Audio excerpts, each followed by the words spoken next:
अरहत वाङ्मय में कहा गया है, आयरिय पाया पूर्ण अपसन्ना, अबोहि आसायण नथि मुखो, तम्हा अनाबाह सुहाभिकंखी, गुरुपसायाभिमुहो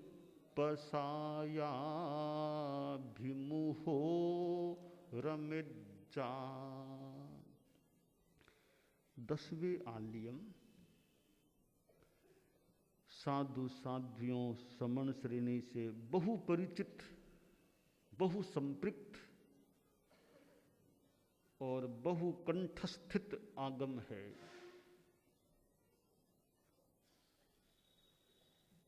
साधु साध्वियों के लिए, समण श्रेणी के लिए एक सुंदर मार्गदर्शक आगम है। उसके 9वें अध्ययन में जो कहा गया कि आचार्य पाद अप्रसन्न हो जाते हैं, वे अबोधि तक कर सकते हैं, और आचार्य प्रवर की आसाधना से मोक्ष नहीं मिलता।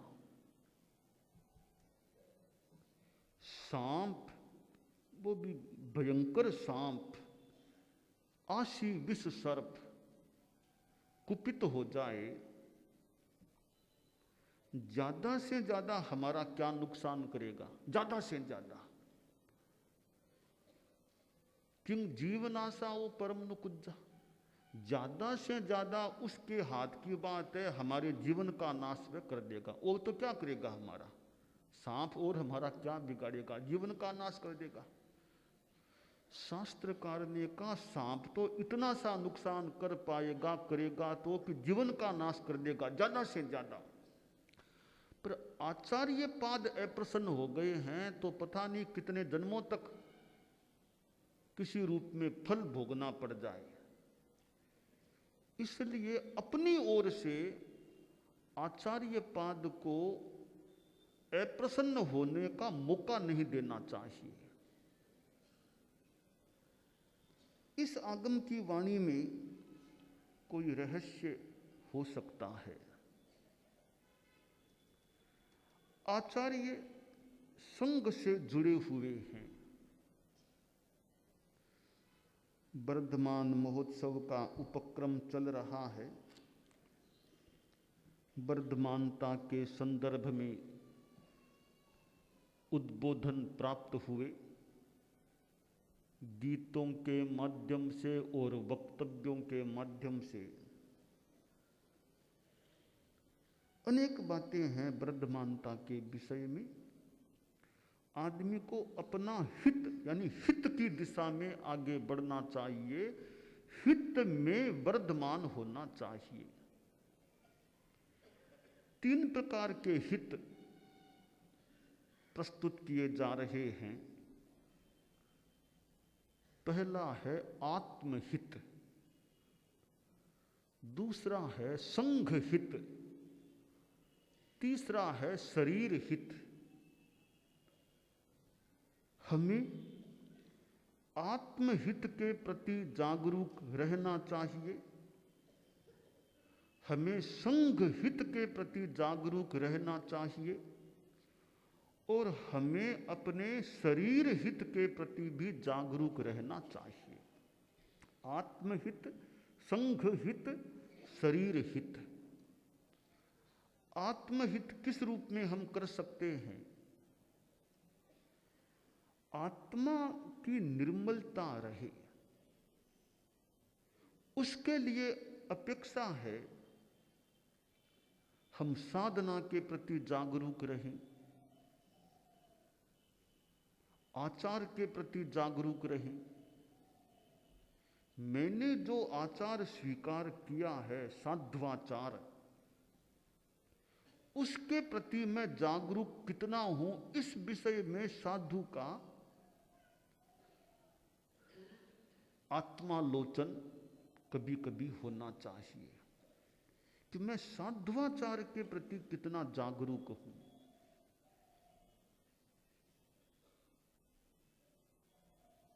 मेरे द्वारा कहीं जानबूझकर अप्रामाणिकता तो नहीं हो जाती है, विधि विधान का लंघन, और जिस आचरण से आत्मा मलिन बनती है वैसा आचरण तो मेरा नहीं हो रहा है। अप्रामाणिकता, कोई काम कर लिया और पूछे जाने पर मैंने अस्वीकार कर दिया, इससे मेरा आत्महित बाधित हो सकेगा। तो साधु के जीवन में अप्रामाणिकता का व्यवहार श्लाघनीय नहीं होता, अवांछनीय हो जाता है। तो साधु में प्रामाणिकता का भाव रहना चाहिए। भले वाणी से बात कहनी हो, भले कोई मर्यादा व्यवस्था के पालन का प्रसंग हो, गलतियां तो हो सकती हैं। गलतियां न हो ऐसे इंसान तो दुनिया में हम जैसे छद्मस्थों में कितने मिलेंगे। गलतियां न हो ऐसे छद्मस्थों में, हम जैसे छद्मस्थों में, छठे गुणस्थान तक के छद्मस्थों में मिलने कठिन है। भले आचार्य हो या साधु हो, गलती हो ही नहीं, प्रमाद कहीं हो ही नहीं। कोई मिल जाए तो बहुत अच्छी बात है, कठिन काम है।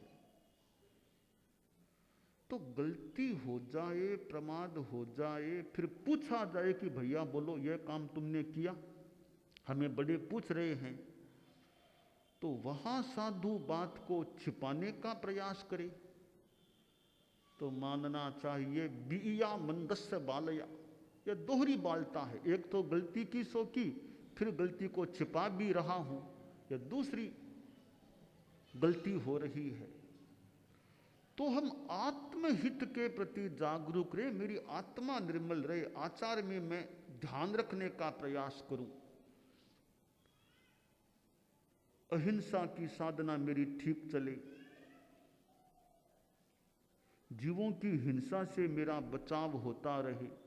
दरवाजा भी बंद करना हो तो मैंने देखा कि नहीं, प्रतिलेखन किया कि नहीं, या प्रमादन अपेक्षानुसार किया कि नहीं, ऐसे ही फट दरवाजा बंद कर दिया, कोई छिपकली बीच में आ गई तो उसका तो बेचारी का होगा सो होगा। फिर तो हो सके तो दरवाजे जितने कम बंद करने पड़े बढ़िया, दरवाजे हैं वैसे पड़े, जहाँ तक हो उसके बिना खास जरूरत दरवाजे बंद न करें तो बढ़िया। करना ही हो तो देख लें कोई जीव तो नहीं है ना दरवाजों के बीच में। यह हमारी अहिंसा की साधना है। हम छोटी छोटी बातों में अहिंसा का ध्यान दे सकते हैं। रास्ते में काई आ गई है, लांघना कोई आवश्यक नहीं है, तो दूसरा मार्ग है तो क्यों काई के ऊपर चले, ऊपर लंघन भी क्यों करें, थोड़ा सा इधर जाके रास्ता पार कर दें, काई को संगठा तो करना ही नहीं, लंघन भी क्यों करें काई का, दूसरे रास्ता है तो उधर से चले जाएं।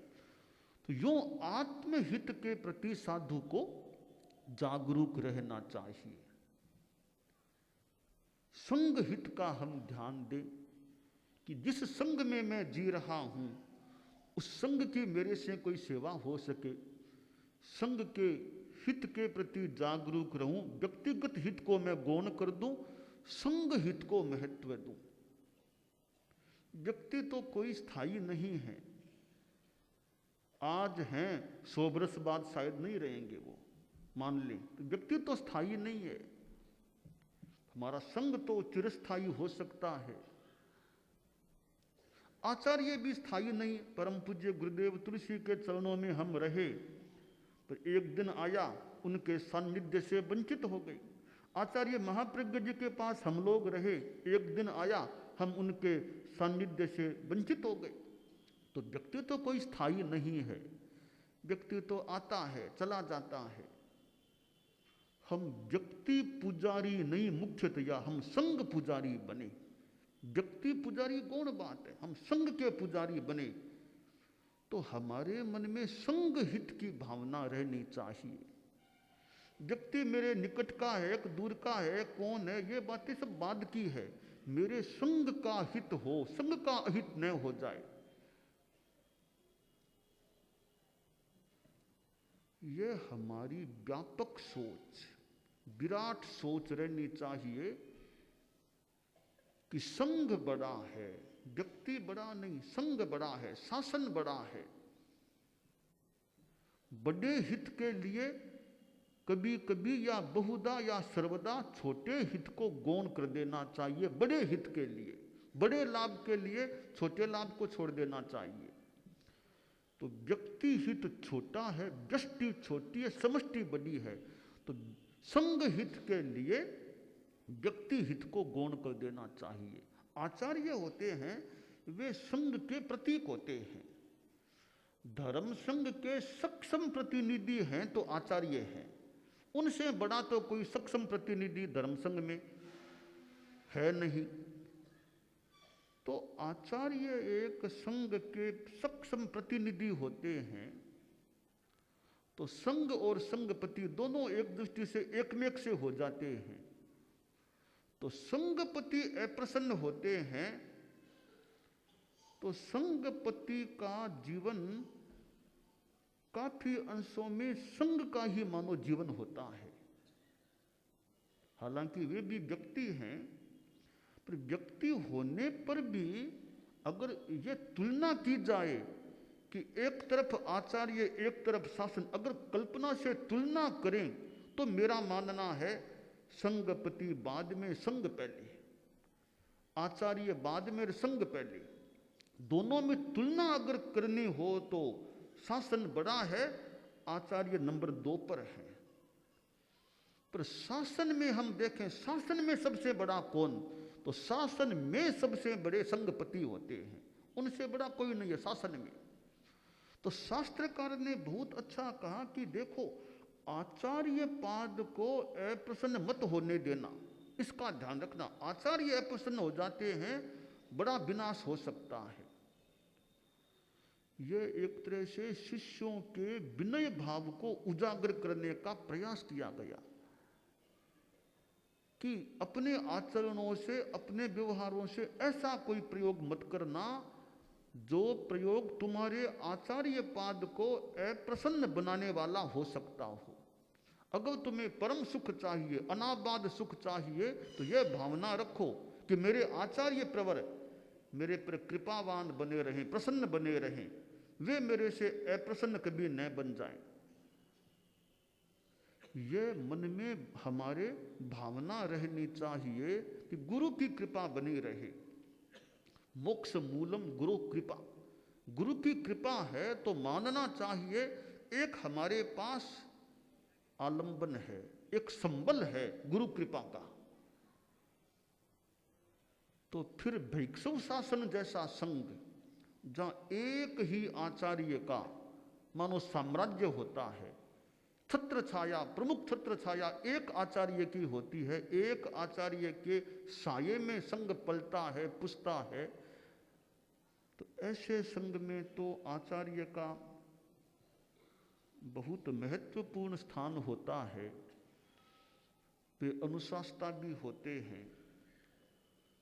तो अपने अभिनयपूर्ण व्यवहार से आचार्य अप्रसन्न हो जाए, अगर कभी हो जाए तो वापिस उन्हें प्रसन्न करने का प्रयास यथोचित रूप में करना चाहिए। यह भी संघ हित की बात है, क्योंकि आचार्य की प्रसन्नता एक संघ हित की ही बात हो जाती है। और संघ हित के लिए कुछ त्यागना भी पड़े।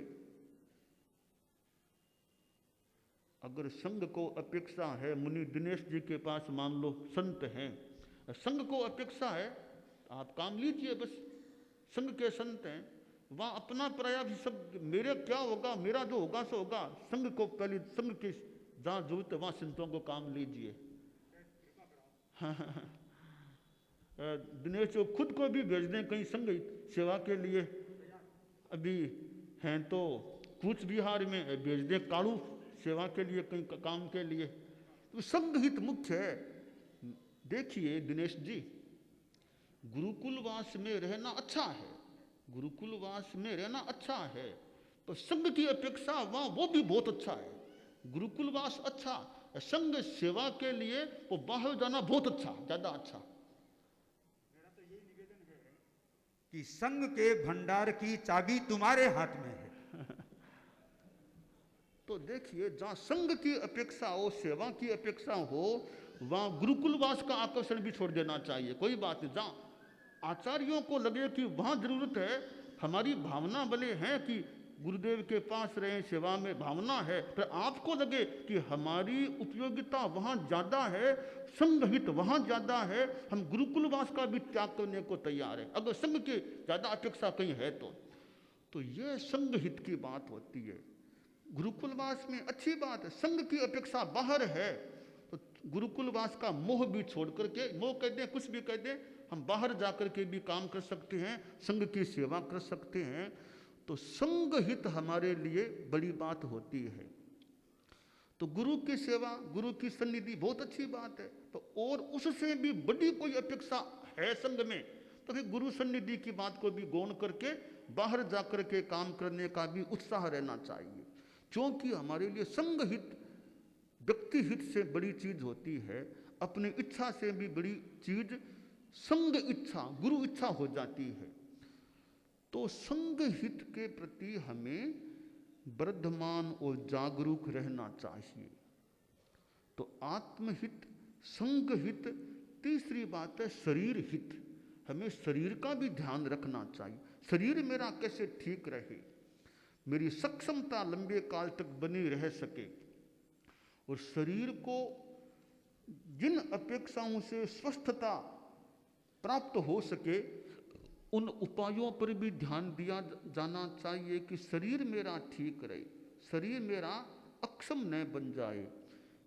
तपस्या करना अच्छा है, बहुत अच्छी तपस्या, बहुत अच्छी बात है, पर साथ में अपने शरीर हित को भी गौण नहीं करना चाहिए।